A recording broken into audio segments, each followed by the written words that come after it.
Welcome to bird media. నేను మీ పవన్ కృష్ణమూర్తి. మన్మధుడు సినిమాకి మా గురువుగారు సీతారామ శాస్త్రి గారు పాట రాశారు.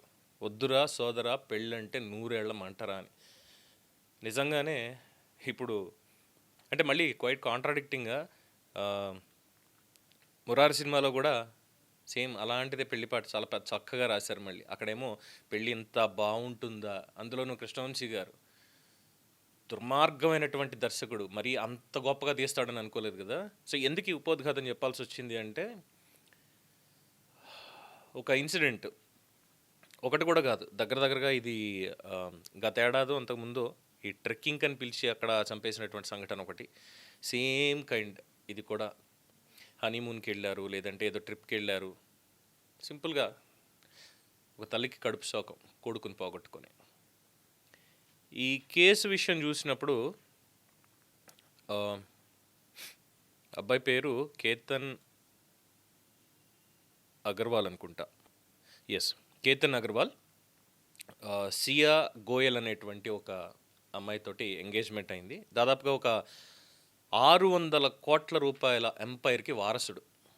రియల్ ఎస్టేట్ కంపెనీ ఉంది, అమెరికా వెళ్ళి చదువుకొచ్చాడు. 26 ఏళ్ళు, చాలా చిన్న కుర్రాడు, చాలా చక్కగా ఉన్నాడు. ఇన్ జనరల్గా ఎవరన్నా పెళ్లి సంబంధాలు ఏవి చూస్తుంటే అబ్బా భలే ఉన్నాడు రా అబ్బాయి,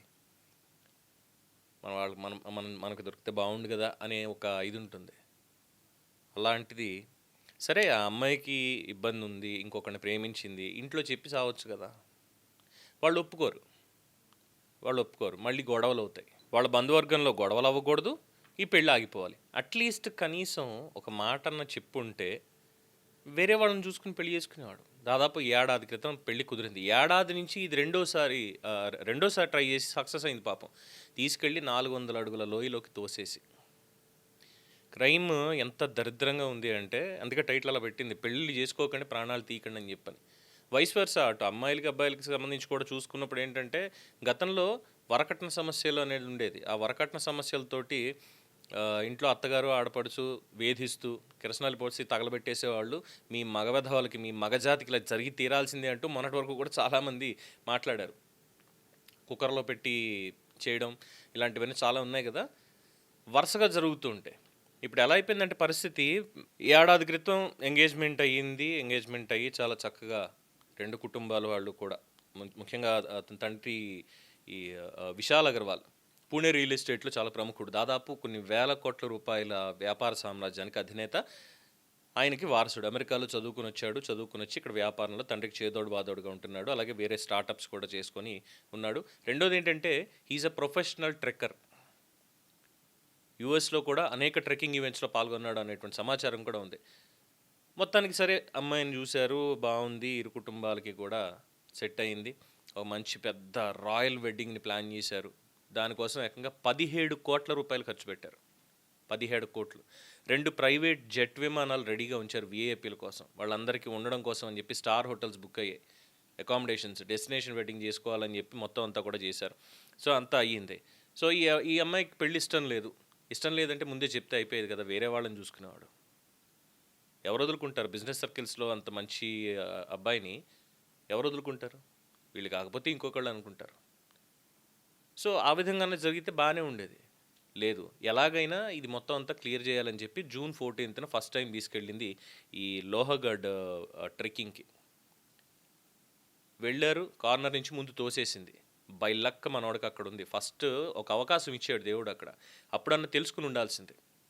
కాకపోతే పాప కన్నీరు పెట్టుకొని, అక్కడ పాము కనిపించింది అందుకే నేను తోసేసాను నిన్ను. ఏంటి, పాము కనిపిస్తే లోయలోకి తోసేస్తారా?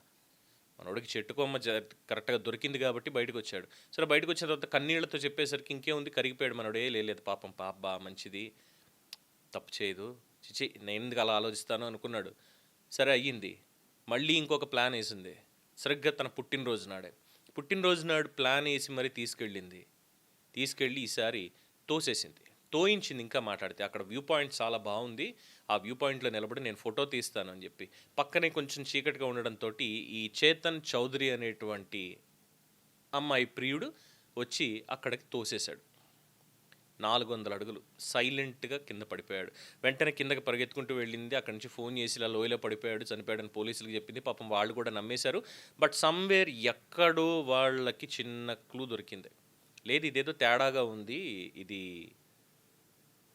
ఖచ్చితంగా ఇదైతే యాక్సిడెంట్ కాదు అని చెక్ చేశారు. చెప్పినటువంటి స్టోరీ ఇదంతా కూడా మొత్తం కాల్ రికార్డ్స్ ఇవన్నీ అక్కడ టవర్ లొకేషన్స్ అన్నీ కూడా చెక్ చేశారు. అలాగే అక్కడ పర్టికులర్గా జూన్ 18 జరిగింది కదా, జూన్ 18కి సంబంధించినటువంటి ఆ సీసీటీవీ ఫుటేజ్లు అవన్నీ కూడా చూస్తే చాలా గట్టిగా దొరికిపోయాడు.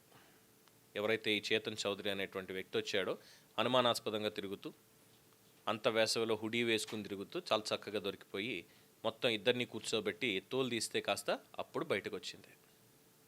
సో మొత్తానికి ఇప్పుడు ఆ తల్లి తండ్రి చెప్పేది ఏంటంటే, మాకన్నా ఒక మాట అట్లీస్ట్ సార్ నాకు నచ్చలేదు, నాకు ఇష్టం లేదు, మా వాళ్ళు ఇగో బలవంతం పెట్టారు, బట్ మా వాళ్ళని కాదు అని నేను చేసుకోవడానికి కూడా లేనటువంటి పరిస్థితి అని మాకొక్క మాట చెప్పున్నా మేం క్యాన్సిల్ చేసుకునేవాళ్ళం, తర్వాత ఏదో తిప్పలు పడేవాళ్ళం. కానీ ఈరోజు నేను నా కొడుక్కి నేను చితికి నిప్పు పెట్టాల్సి వచ్చింది. ఎందుకు మాకు ఈ కష్టం? ఇన్నాళ్ళు అల్లారు ముద్దుగా పెంచుకొని మా వారసత్వాన్ని పెంచుకున్న దానికి మాకు ఇంత శిక్ష మాకు అవసరమా అని. నిజంగా అంత శిక్ష అవసరమా వాళ్ళకి? ఎక్కడుంది ఈరోజు అబ్బాయిలకి భద్రత? ఎక్కడుంది? ఈక్వాలిటీ ఫైన్, ఈక్వాలిటీ కావాలని అంటారు, అంతా బాగానే ఉండింది. సరే కర్మ రిటర్న్స్ అంటారు సరే, అలాగా గతంలో ఎవరు చేసిన దానికి మీ మగజాత అంతా ఇలాగే ఏడవాలంటే ఓ పని చేయండి, ముందు చెప్పేస్తే చచ్చిపోతుంది, అయితే వదిలిపోతుంది. అంతకుమించి అవసరం లేదు కదా. ఈ వార్తలు ఇవన్నీ చూసుకోవడం ఇవన్నీ అవసరం లేదు కదా. ఇవన్నీ చాలా ఉన్న ఇష్యూస్. ఇందాక నేను ఇంకొక న్యూస్ కూడా చూశాను, ఢిల్లీ దగ్గర అనుకుంటా, లివింగ్ రిలేషన్షిప్లో ఉన్నదానికి అడ్డొస్తున్నారని చెప్పి ఏకంగా సొంత తల్లి తండ్రి చెల్లెలు ముగ్గురిని చంపేసింది కత్తితో పొడిచి ఒక అమ్మాయి. ఏంటి విపరీత మనస్తత్వాలు ఎక్కడికి వెళ్తున్నాయి?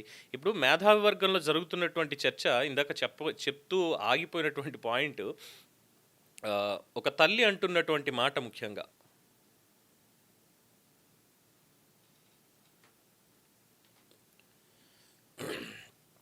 ఒకానొక డిబేట్లో ఒక తల్లి అంటున్నటువంటి మాట, ఎవరి నుంచి రక్షించాలి అని. बात लड़कियों को बचाने की तो हो रही है, लेकिन लड़के को कौन बचाएगा? बेटियां तो बहुत बढ़ा ली, क्या करें? बेटे को गड्ढे में डाल दें क्या? भाई हर बार गलती लड़के की तो नहीं होती ना मैम। आपको बेटे को किससे बचाना? मुझे बेटे को बचाना है मुस्कान रस्तोगी से, सोनम से बचाना है मुझे। क्या मुस्कान रस्तोगी जिसने ड्रम में काट के अपने पति को डाल दिया था। मेरा बेटा शादी नहीं करना चाहता आज। ఈ ముస్కాన్ రస్తోగి, సోనం, ఈ పేర్లు మీకు గుర్తున్నాయా? గతంలో హనీమూన్కి వెళ్ళి అక్కడ చంపేసి వచ్చింది, అదొకటి.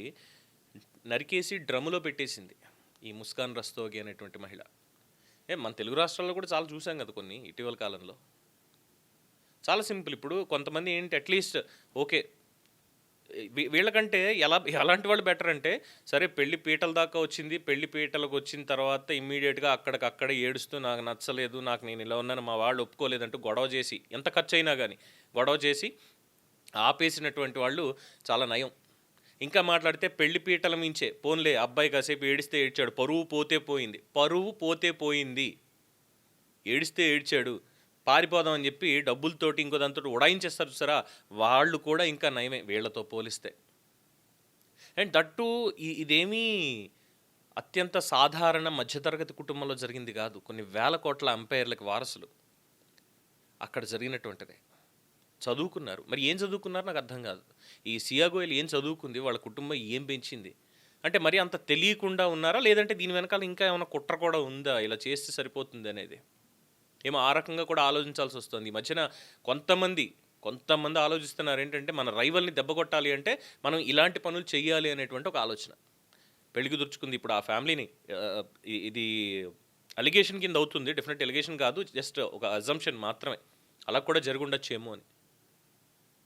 ఎందుకంటే ఒక అమ్మాయి ఎక్కడికి వెళ్తోంది, ఏం వెళ్తోంది, పూణే లాంటి సిటీ, వేల కోట్లకు వారసులు వీళ్ళందరూ ఇలా ఉన్నప్పుడు వాళ్ళకి తెలుస్తుంది కదా, తల్లిదండ్రులకి ఎవరిని కలుస్తున్నారు ఏంటి అనేది తెలుస్తుంది కదా. అంత తెలియకుండా అయితే డెఫినెట్గా ఉండరు కదా. మరి అలాంటప్పుడు ఇంత ఘటన జరిగితే ఏమనుకోవాలి? అందుకే పెళ్ళిళ్ళు చేసుకోకండి, ప్రాణాలు తీయకండి, పెళ్ళి కుదుర్చుకోకండి, ప్రాణాలు తీయకండి, ముందే ఆలోచించుకోండి. ఇదే చెప్పాలి. ఇంకా చంద్రబాబు నాయుడు గారు అన్నట్టు ముగ్గురిని నలుగురిని కనండి. అయ్యా ముగ్గురిని నలుగురిని కనడం కాదు కానీ ముందు ప్రాణాలు నిలబెట్టుకోవాలంటే మగాళ్ళు బతికుండాలి. ఎవరు కాపాడతారు మగాళ్ళని? పెళ్ళైన తర్వాత కూడా జరుగుతున్నాయి కొన్ని సంఘటనలు. ముందు పెళ్ళి అయిపోతుంది, పెళ్ళి అయిపోయిన తర్వాత ఏదో ఒక టాబ్లెట్ అనో ఇంకోటనో ఏదో ఇచ్చేసి చంపేయడం, అయ్యో నాకేం తెలియదు అన్నట్టుగా ఉండడం, ఇవి చాలా జరుగుతున్నాయి.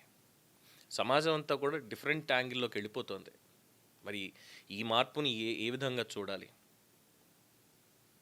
దీని మీద మీ అభిప్రాయం తెలియచేయండి. చూస్తూనే ఉండండి ది బర్డ్ మీడియా. ఈ వీడియో మీకు నచ్చినట్లయితే లైక్ చేయండి, షేర్ చేయండి, సబ్స్క్రైబ్ చేయండి. మరిన్ని అప్డేట్ల కోసం మా వాట్సాప్ ఛానల్ను ఫాలో చేయండి.